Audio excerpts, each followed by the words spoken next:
Red bulletin news lens item చూద్దాం. AP deputy CM Pawan Kalyan రాజకీయంగా అత్యున్నత స్థితిలో కొనసాగుతున్నారు.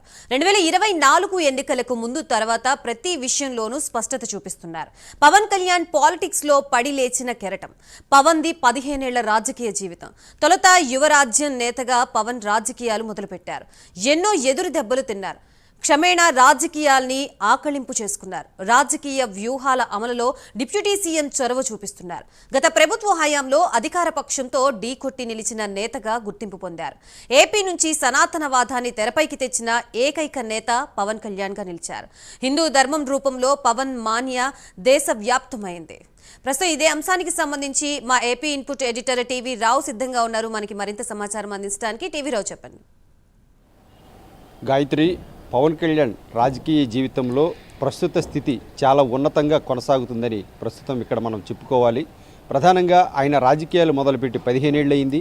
ఈ 15 ఏళ్ల కాలంలో 10 ఏళ్ల క్రితం ఏకంగా సొంత పార్టీ జనసేన అనేటటువంటి పార్టీ కూడా ఏర్పాటైంది. మరి ఏర్పాటైన తర్వాత అంచెలంచెలుగా ఎదిగే క్రమంలో ఎన్నో ఎదురు దెబ్బలు కూడా తిన్నటువంటి పరిస్థితి. మరి ఆయన నిబద్ధత ఏదైతే ఈ విషయంలో ప్రతి ఒక్క సందర్భాన్ని కూడా అనుకూలంగా మలుచుకునేటటువంటి అంశాల్లో ఎన్నో అవమానాలు కూడా ఎదుర్కొన్నటువంటి పరిస్థితి. అయితే ఎట్టకేలకు ఎన్నికలకు ముందు ఎన్నికల తర్వాత కూడా ఆయన ఏదైతే చెప్పడం జరిగిందో అందుకు అనుగుణంగానే అడుగులు పడుతున్నాయి. ప్రస్తుతం ఆయన ఉన్నటువంటి స్థితి చూస్తే రాజకీయాలు దేశవ్యాప్తంగాను ఒక రాజకీయాల్లో ప్రధానంగా ఇటీవల జరిగినటువంటి మహారాష్ట్ర ఎన్నికల్లో అయినా ఆంధ్రప్రదేశ్లో అయినా ఒక పెద్దన్న పాత్ర పోషిస్తున్నారా అనేటటువంటి భావం కలుగుతోంది. ప్రస్తుతం ఇప్పుడున్నటువంటి పరిస్థితుల్లో పవన్ కళ్యాణ్ ఏది ఎంచుకున్నా కూడా ఆ విషయంలో ఏదైతే ఏ సంఘటన జరిగినా ఏ సందర్భాన్నైనా తనకు అనువుగా మలుచుకోవటంలో ఒకవైపు ప్రతిపక్షాన్ని మించిపోయారు, ఇంకొక వైపు అధికారంలో కూటమి పార్టీలో ఉన్నటువంటి బీజేపీ టీడీపీల కంటే కూడా తనకు అనువుగా మార్చుకునే విషయంలో ప్రతి విషయంలో ముందంజలో ఉన్నారనే మనం చెప్పుకోవాలి. ఎన్నికలకు ముందు తాను ఏదైతే ప్రతిపక్షాన్ని అధపాతాళానికి తొక్కేస్తాననే మాట అన్నారో మరి కేవలం ఆ డైలాగ్ అనేటటువంటిది ఒక అప్పట్లో చాలామంది దీన్ని చాలా చులకనగాను చాలా తక్కువగాను అంచనా వేశారు. అయితే ఇంకొక విషయం ఏంటంటే ఈ పద ప్రయోగం వాడిన సందర్భంలో ఒకవేళ అటు ఇటు అయితే పరిస్థితి ఏంటా అని కూడా ఆలోచించాల్సిన పరిస్థితి. అయినా కూడా తాను డేర్ స్టెప్ తీసుకొని ఈ డైలాగ్ వాడిన తర్వాత చాలామంది మధ్యలో ఇది మిగిలిపోయి ఉంది. అనుకున్నట్టే ప్రస్తుతం ఉన్నటువంటి ప్రతిపక్ష పార్టీగా ఉన్న నాటి వైసీపీ ప్రభుత్వాన్ని కూలదోయడంలో కీలక పాత్ర పోషించారు. మరి ఎన్నికలకు ముందు అలాగే ఎన్నికల తర్వాత కూడా ప్రతి అంశాన్ని రాజకీయంగా తన ఎదుగుదలకు తనకు తానుగా మలుచుకునేటటువంటి వైనం చాలా ఏదైతే ప్రత్యేకత సంతరించుకుని ఉంటుంది. మరి తాను అధికారం చేపట్టిన తర్వాత వచ్చినటువంటి సమస్యలు ఏవైతే ఉన్నాయో విజయవాడ వరద ముంపు ప్రాంతాల సందర్భంగా ఆయన ఎంచుకున్నటువంటి మార్గాలు, అంతకుముందు ఆయన ఏదైతే డిప్యూటీ సీఎంగా ఎంపిక అవడమే కాకుండా ప్రధానంగా ఆయన అభిమానించే ఆశించేటటువంటి పర్యావరణ పరిరక్షణ గ్రామీణాభివృద్ధి అనేటటువంటి దానిపై ఆయన కీలకంగా వ్యవహరించడం.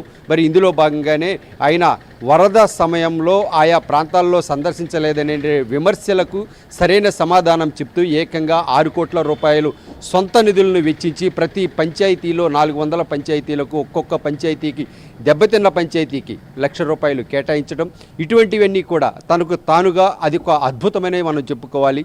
వరద సమయంలో తాను పర్యటించలేదనే విమర్శలను తిప్పికొడుతూ తాను కార్యాచరణ ప్రకటించి పూర్తిగా ఏదైతే వరద సాయం ప్రభుత్వాల మీద ఎన్నో విమర్శలు వచ్చినా కూడా పవన్ కళ్యాణ్ విషయంలో మాత్రం ఆ విమర్శలు తనను తాకలేదు. అంతేకాకుండా తాను ఏదైతే ఇవన్నీ కూడా పంచిపెట్టడంలో చాలా కీలకంగా వ్యవహరించారు, సొంత నిధులు వెచ్చించారు అనేటటువంటి ప్రతిష్టను తను సొంతం చేసుకున్నటువంటి పరిస్థితి. మరి ఆ తర్వాత వచ్చినటువంటి ఏదైతే విపక్షం గతంలో ఉన్నటువంటి వైసీపీ ప్రభుత్వం పవిత్రమైన తిరుమల లడ్డూలో కొవ్వులు కలిపారు అనేటటువంటి మాట కూడా తను ఆ సందర్భంగా ఆ వివాదాన్ని కూడా ఇది ప్రభుత్వానికో ఏదైతే కూటమి ప్రభుత్వాన్ని మొత్తానికి కూడా మైలేజ్ వచ్చిందో రాలేదో అటు పెడితే కనుక ఈ విషయంలో దాన్ని తనకు అనువుగా మలుచుకునే విషయంలో సఫలీకృతమయ్యారు. అంతేకాకుండా ఇది జాతీయ స్థాయి ఇష్యూగా కూడా దీన్ని మలచడంలో కీలకంగా వ్యవహరించారు. ఆ సందర్భంగానే సనాతనవాదం, హిందూ పరిరక్షణ అనేటటువంటి అంశాలను తీసుకురావడం, అంతకుముందు తాను వారాహి దీక్ష చేపట్టి ఆ దీక్షను అక్కడే ఏదైతే తిరుమల తిరుపతి దేవస్థానం సాక్షిగా విరమించుకోవటం, ఈ అంశాలు మరి ఆ తర్వాత చూస్తే ఒక్కొక్కటిగా ఒకటి కాదు రెండు కాదు ప్రతి సందర్భాన్ని తనకు అనువుగా మలుచుకునే విషయంలో సాధారణంగా ప్రభుత్వాలు కొనసాగుతూ ఉన్నటువంటి సందర్భంలో ఏ సంఘటన జరిగినా అది ప్రతిపక్షానికి లాభిస్తుంది. అయితే ఇక్కడ ప్రతిపక్షం అనేటటువంటి ప్రస్తావన లేకుండా మొత్తం ఇటువైపు అధికార పక్షానికి కూడా ఎంతో కొంత లాభించాలి. కానీ వ్యక్తిగతంగా పవన్ కళ్యాణ్ మాత్రమే ప్రతి అంశాన్ని తాను భుజాన వేసుకుని ముందుకు కొనసాగుతున్నటువంటి పరిస్థితి. మరి ఇంకొక విషయం చూస్తే కాకినాడ, ఇటీవల జరిగినటువంటి కాకినాడ ఇష్యూ కూడా అలాగే జరిగింది. కాకినాడ అది ఏనాటి నుంచో వేళ్ళూనికిపోయినటువంటి ఒక మాఫియా ప్రస్తావన. నేరుగా తాను బరిలోకి దిగి తానున్నాను అని ప్రస్తుతానికి అది ఆ కాకినాడ మాఫియాకి సంబంధించి, ఆ షిప్పులకు సంబంధించి మార్పులు వచ్చినా రాకపోయినా పవన్ కళ్యాణ్ తీసుకున్నటువంటి డేర్ స్టెప్ మాత్రం అందరి నోట అభినందనీయంగా కొనసాగుతోంది. అంతేకాకుండా దీనిపై కేంద్రానికి కూడా లేఖ రాస్తానని, అయితే దాన్ని ఇక్కడ ప్రత్యేకంగా చెప్పుకోవాల్సిన విషయం ఏంటంటే పవన్ కళ్యాణ్ ఏ ఇష్యూ తీసుకున్నా కూడా దాన్ని తుదికంట కూడా పోరాటం అనేది ఆయన అలవరుచుకున్నటువంటి సుగుణం.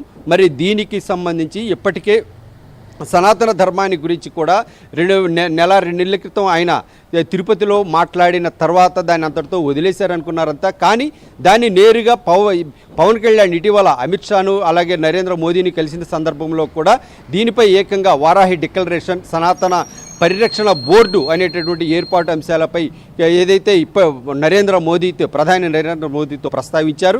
మరి ఇట్లా ప్రతి ఒక్క అంశం ఇటీవల మహారాష్ట్ర ఎన్నికల్లో కూడా తాను కీలకంగా వ్యవహరించారనేటటువంటిది దేశవ్యాప్తంగా పవన్ కళ్యాణ్పై ఒక చర్చ అయితే కొనసాగుతోంది.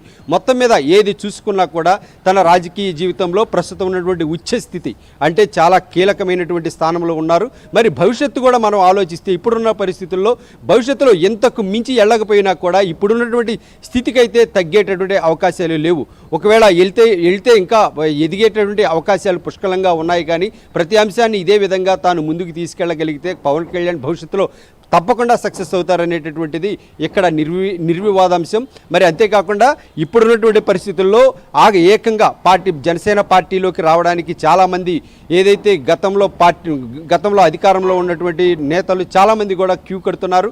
మరి వీటికి అందరినీ తీసుకునేటటువంటి క్రమంలో ఆచితూచి వ్యవహరిస్తున్నటువంటి పరిస్థితి. మరి ఈ మొత్తం వ్యవహారాలను మనం ఒక్కసారిగా అవలోకిస్తే పవన్ కళ్యాణ్ ప్రస్తుతం ఉన్నటువంటి కీ రోల్లో ఏంటంటే పెద్దన్న పాత్రలో ఉంటూనే రాజకీయంగా కూడా ఒక అగ్రస్థానంలో కొనసాగుతున్నటువంటి పరిస్థితి ఇక్కడ మనకు స్పష్టంగా కనిపిస్తుంది. Gayatri, right, thank you for the update టీవీరా.